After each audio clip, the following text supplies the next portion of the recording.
जी हाँ प्यारे छात्रों, आपका एक बार पुनः स्वागत है हमारे इस YouTube चैनल पे। अब तक हमने इस ट्रिग्नोमेट्री के चैप्टर में ये कर लिया है introduction of the trigonometrical ratios, यानी त्रिकोणमितीय अनुपात के परिचय का जो सत्र रहा है वो पूरा हो चुका है। उसी में ये दूसरा टॉपिक है, दूसरी क्लास है उसकी।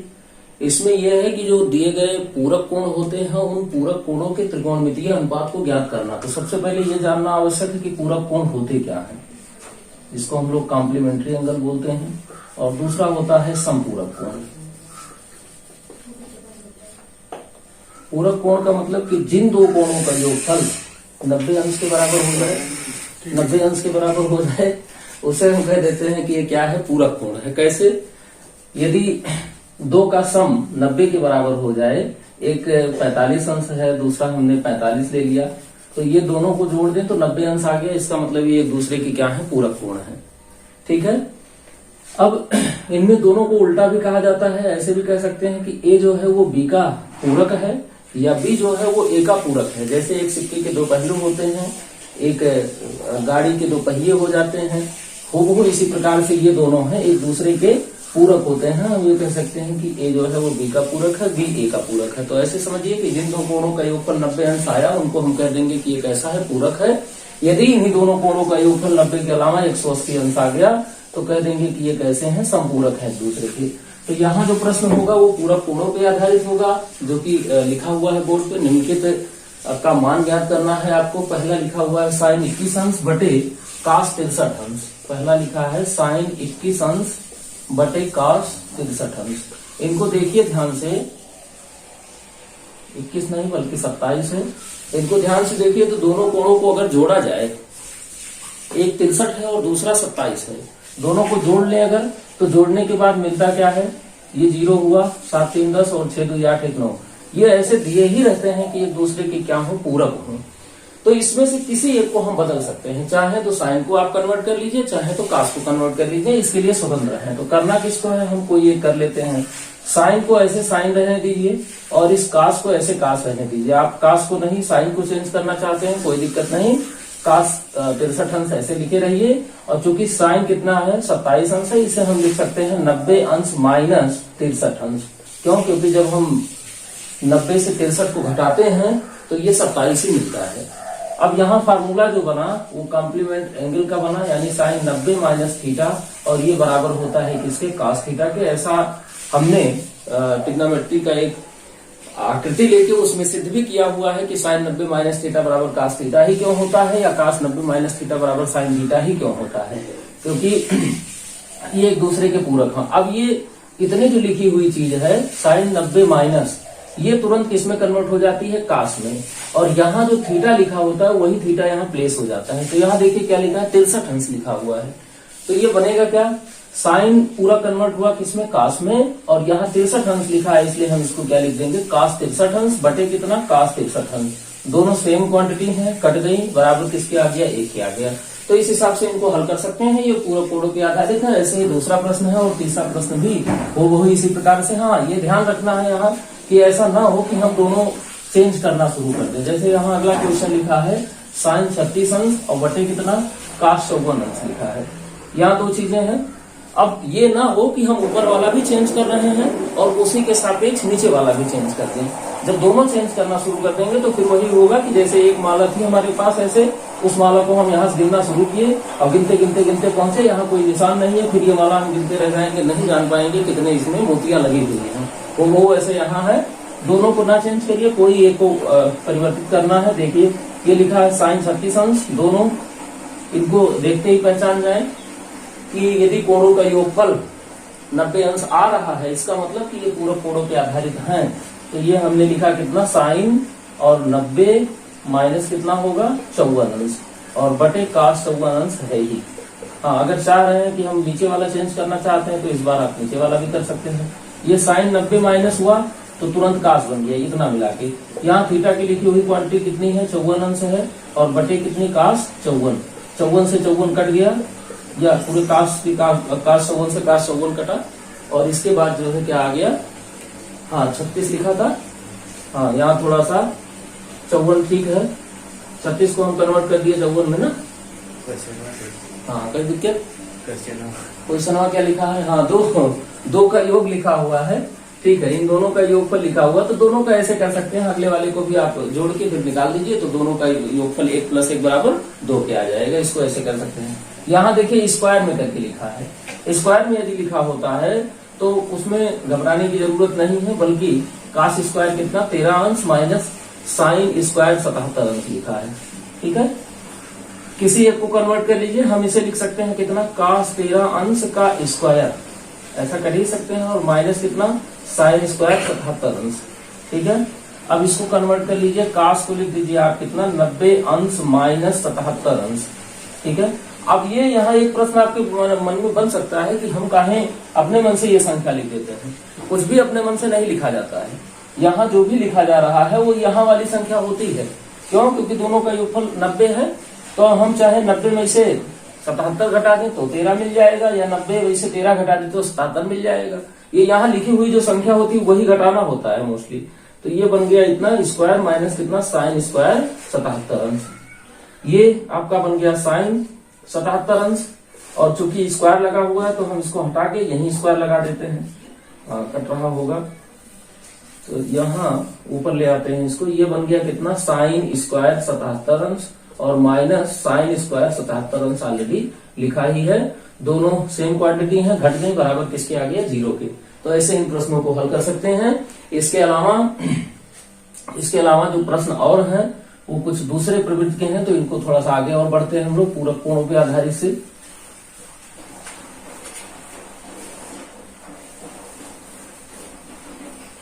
नेक्स्ट जो क्वेश्चन लिखा हुआ है वो दिया है कि यदि sin a माइनस बी बराबर 1/2 और cos a प्लस बी बराबर 1/2, जहां a प्लस बी का जो मान है वो 0 से बड़ा है और 90 से छोटा या बराबर है, वहीं a is greater than b हो, तो a और b का मान ज्ञात कीजिए।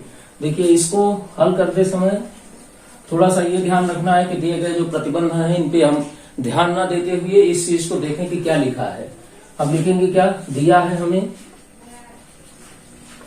लिखा है sin a minus b is equal to 1/2। अब हम देखेंगे कि ये क्या लिखा है sin, और इधर 1/2। अब टेबल में हमें जाना पड़ेगा sin के और देखना पड़ेगा कि ये sin के कई अंश का मान है। तो हम जब देखते हैं तो पाते क्या है, ये sin 30 अंश का मान होता है, यानी sin a minus b is equal to कितना हो गया, sin 30 अंश हो गया। दोनों तरफ sin बराबर हैं, तो होता क्या है कि यहां से काटना नहीं है, बल्कि इसको आप लिखेंगे a माइनस बी बराबर किसके 30 अंश के, ठीक है। क्यों? क्योंकि जब त्रिकोणमितीय अनुपात बराबर होते हैं तो त्रिकोणमितीय अनुपात को किसी एक विशेष कोण पे जब हम लगाते हैं तभी ये बराबर हो सकते हैं जब ये दोनों कोण बराबर हो, ठीक है। कहीं लिखा हुआ है sin 45 अंश, तो इसका मान आएगा किसके, sin 45 के बराबर ही, ठीक है। तो इसको ऐसे किया जा सकता है। पहला ये हो गया, तथा दूसरा जो समीकरण दिया गया है वो हमें दिया है cos a plus b is equal to 1/2। अब यहाँ आप देखेंगे तो देखिए दो स्थिति बन सकती है। एक तो ये है कि 1/2 sin 30 अंश का मान है, लेकिन उस साइन को लिखने से हमें फायदा नहीं मिलेगा। फायदा कब मिल सकता है, यहाँ cos लिखा है ना, तो यहाँ भी cos आना चाहिए। अब आप देखिए कि cos के कई अंश का मान है ये, तो cos के अंश का मान है 60 अंश का मान है ये। तो cos a प्लस बी बराबर cos 60 अंश, तो यहाँ से क्या मिला हमें, a plus b is equal to किसके, 60 अंश के। समीकरण 1 और समीकरण 2 मिल गए। अब करना क्या है, चाहे आप समीकरण 1 और 2 को जोड़ लीजिए या घटा दीजिए, दोनों प्रकार से ये आ सकता है। तो हम लिखेंगे क्या, समीकरण 1 तथा 2 को जोड़ने पर, 1 तथा 2 को जोड़ने पर जैसे ही जोड़ेंगे a माइनस बी बराबर कितना है 30 अंश, और ये a प्लस बी बराबर कितना है 60 अंश है। जोड़ लेंगे ये प्लस ये प्लस ये प्लस, ये आपका कट गया, क्यों, माइनस बी और प्लस बी है इसलिए माइनस बी से प्लस बी जब जुड़ा तो वो कट गया और बना क्या, 2a बराबर किसके आ गया, 60 और 30 90 अंश। यहां से a बराबर क्या मिलेगा, a बराबर मिल गया 90 बटा क्या करते हैं हम 2 बराबर किसके 45 अंश के। अब a का जो मान मिला हमें 45 अंश, वो समीकरण नंबर 2 में या 1 में जिसमें आप चाहे रख दीजिए। समीकरण 2 में a का मान रखने पर जैसे ही रखेंगे हम क्या मिलेगा, समीकरण 2 a प्लस बी बराबर 60 अंश था, इसको हमने 45 रख दिया, बी पता करना है हमें, और ये 60 अंश हो गया, तो बी बराबर कितना हुआ 60 अंश माइनस 45 अंश बराबर किसके 15 अंश के। तो ए और बी का मान हमें दोनों मिल गए। इतना ही करना होता है। ये प्रश्न जो है वो 4 अंकों का आता है, तो इससे बिल्कुल भी घबराना नहीं है। इसको आप देख के लगा सकते हैं, अपने आप से इसको कर सकते हैं। अब देखिए यहाँ जो कंडीशन लिखे हुए थे इनका भी मतलब समझ लीजिए। कंडीशन का क्या मतलब था, ये लिखा हुआ है a प्लस बी का मान 0 से बड़ा है लेकिन 90 से छोटा या बराबर है। तो आप देख सकते हैं कि a का मान 45 है और b का मान कितना है 15 है। ये दोनों 15 45 जोड़ने क्या आ गया 60 आ गया ना। तो दोनों का योगफल कितना है 90 से छोटा या बराबर, तो 60 अंश 90 से छोटा होता है। वहीं a is greater than b, तो a का मान 45 अंश है, b का मान 15 अंश है, तो a is greater than b। दोनों कंडीशन भी यहाँ फॉलो हो रहे हैं। ये कंडीशन दिए जाते हैं, ये इनक्वलिटीज होती है, असंख्या होती है, उसे यहाँ बताया जाता है, तो उससे कोई दिक्कत नहीं है। अब देखिए अगला प्रश्न जो है इसको भी इसी प्रकार से करना है आपको। ये अगर आ गया वो समझ में तो हम लोग आगे बढ़ते हैं। क्वेश्चन संख्या 3 पे आते हैं और 3 को देखते हैं कि क्या है। प्रश्न संख्या 3 जो है वो दी गई है, इसको हल करना है। हल करते समय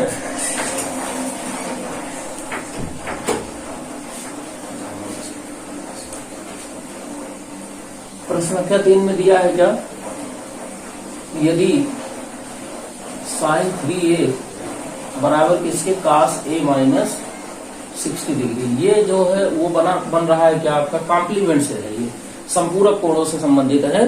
तो संपूरक कोणों से संबंधित होने के नाते से इनको करते समय जो ध्यान रखना है आपको ये रखना है कि दोनों एक समान आ जाएं। जैसे यहाँ साइन लिखा है, यहाँ कास लिखा है, तो पहले हमें कुछ ऐसा करना होगा कि साइन जो है वो साइन साइन इधर भी हो जाए या कास कास इधर भी हो जाए। दोनों जब होंगे बराबर, दोनों त्रिकोणमितीय अनुपात जब बराबर होते हैं तभी उनके कोण बराबर हो सकते हैं। वहीं अगर इसका साइड ट्रिक कहा जाए बहुत कम समय में लगाना, तो ये होता है कि आप ऐसे प्रश्नों को तुरंत उठाइए, क्या कर दीजिए यहाँ का 3a और यहाँ का a माइनस 26 ये बराबर हो जाएगा किसके 90 अंश के। क्यों, क्योंकि ये एक दूसरे के पूरक कोण होते हैं।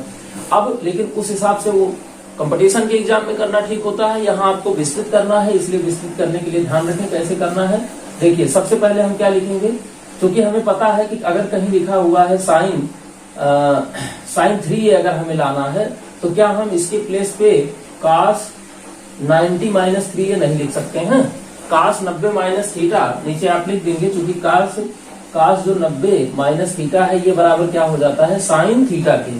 तो हम यहाँ चाह रहे हैं साइन 3a आए, तो हम थीटा के स्थान पे 3a रख देंगे तो साइन 3a मिल जाएगा हमें। तो ये cos 3a के स्थान पे हमने लिख दिया cos 90 माइनस 3a, और बराबर इस तरफ हमारे पास cos a माइनस 26 अंश था ही। तो अब दोनों तरफ क्या है, दोनों तरफ एक ही त्रिकोणमितीय अनुपात आ गया, दोनों तरफ कास कास ही आ गया। कास कास अगर आ गया तो फिर क्या होगा, इनके कोण जो होते हैं वो बराबर हो जाते हैं। ये कास इतना बराबर इसके तभी हो सकता है जब इनके कोण क्या हो, बराबर हो। इसका मतलब कि 90 अंश माइनस 3a जो होगा वो बराबर होगा किसके, a माइनस 26 अंश के बराबर होगा। ठीक है, अब यहां से क्या करना है, जो a के साथ लिखी हुई क्वांटिटी है उनको एक साथ कर लीजिए और जो अचर है उनको एक साथ कर लीजिए। तो 90 अंश है, इधर माइनस 26 है, हम इस तरफ लेके आ रहे हैं बाएं तरफ, तो प्लस 26 हो गया। और यहाँ देखिए a था माइनस 3a, उस तरफ गया तो प्लस 3a हो गया। 26 में हमने इसको जोड़ दिया तो क्या आ गया 116 अंश आ गया, और बराबर किसके 4a के। तो सिंपली a बराबर किसके आ जाएगा 116/4 के। भाग दिला दीजिए, 4 दिया 12, नहीं 4 दुनिया 8 है ना, और फिर क्या होगा 36 और 4 9 36 मिला के आ गया। a का मान जो है वो कितने अंश 29 अंश आ गया। अगर हम ये बराबर 29 अंश करते हैं तो ये यहाँ से मिल सकता है, तो इसमें कोई समस्या नहीं होनी चाहिए। और इसी पूरक कोणों पे आधारित जो क्वेश्चन संख्या 4 के प्रश्न है वह भी है। देखिए इनको कैसे करना है, ये तो आसान है, आप लोग करने का प्रयास करिए। लिखा हुआ है tan 90 माइनस थीटा के साथ कितना लिखा है cot थीटा, और बटे कोसेक स्क्वायर थीटा लिखा है, और माइनस कितना cos स्क्वायर थीटा बराबर किसके 0 के सिद्ध करना है। तो सिद्ध करने वाले प्रश्न में हमेशा ध्यान रखें कि कोई एक साइड हम लेके चलते हैं, LHS लेके चल रहे हैं तो RHS ले आएंगे, RHS लेके चल रहे हैं तो LHS ले आएंगे। लेकिन आसान क्या होता है, आसान होता है जब कोई बड़ी लिखी हुई क्वांटिटी होती है उसे छोटा करना, वहीं जब छोटी क्वांटिटी होती है उसे बड़ा करना थोड़ा मुश्किल होता है। तो इसलिए बड़ी लिखी हुई चीजों को ले लीजिए आप। तो LHS हमारा कितना है लिखा है tan 90 माइनस थीटा। एक बात यहां से तुरंत समझ में आ रही होगी आपको, और cosec square theta minus cos square theta लिखा है। थोड़ा सा मिटाते हैं इसको और ऊपर की तरफ करने का प्रयास कर रहे हैं। देखिए जरा, tan 90 माइनस थीटा होता किसके बराबर है? cot थीटा के बराबर होता है। अभी अभी हमने आपको बताया। और साथ में इसमें cot थीटा का गुणा है, और बटे कितना? बटे है कोसेक स्क्वायर थीटा माइनस किसके? cos स्क्वायर थीटा के। जरा इनको देखते रहिए। क्या हम इसे cot स्क्वायर थीटा इंटू 1 बटे कोसेक स्क्वायर थीटा नहीं लिख सकते हैं? बिल्कुल इसे लिखा जा सकता है, क्योंकि एक का गुणा होगा तो cot स्क्वायर थीटा ही बना रहेगा। अब ये बन गया आपका cot स्क्वायर थीटा, और चूंकि 1 बटा जो कोसेक थीटा होता है वो किसके बराबर होता है? साइन स्क्वायर थीटा के बराबर होता है। क्यों? क्योंकि हमें पता है कि साइन थीटा बराबर एक दूसरे की क्या होते हैं? व्युत्क्रम होते हैं, अर्थात उनके बीच में रेसिप्रोकल रिलेशन होता है। तो cot square theta into sine square theta minus किसके? cos स्क्वायर थीटा के। अब cot को हम क्या करते हैं? परिवर्तित कर देते हैं। cot को हम लिखेंगे cos थीटा बटे किसके? साइन थीटा के। अब चूंकि cot का स्क्वायर लिखा है, इसलिए cos का स्क्वायर और साइन का स्क्वायर भी हमें लिखना होगा। माइनस कितना? cos square theta. Sine square से साइन स्क्वायर खत्म, बचा कितना? यहाँ बचा केवल cos स्क्वायर थीटा माइनस कितना? cos square theta. और दोनों समान क्वांटिटी है, घट गई तो बराबर किसके आ गया? 0 के आ गया। यही हमारा RHS है। ठीक है, तो इस हिसाब से हम इनको सिद्ध करने वाले प्रश्न को भी कर सकते हैं। अब इसके बाद त्रिकोणमितीय सर्वसमीकाएं बचती हैं। त्रिकोणमितीय सर्वसमीकाओं में 3 प्रकार की सर्वसमीकाएं हैं। इनके बारे में थोड़ा हम लोग विस्तृत से जानेंगे कि कैसे इनका जो है, कैसे ये बराबर होते हैं। साइन स्क्वायर थीटा बराबर sine square theta plus cos square theta बराबर 1 के ही क्यों आता है? क्यों कोई और क्वांटिटी नहीं आ जाती? और इसके अतिरिक्त अन्य जो चीजें हैं उनको भी हम लोग करेंगे, लेकिन वो त्रिकोणमितीय सर्वसमीकाओं में किया जाएगा। उसके लिए नेक्स्ट वीडियो लाते हैं। तब तक के लिए आप तैयारी करते रहें। जय हिंद।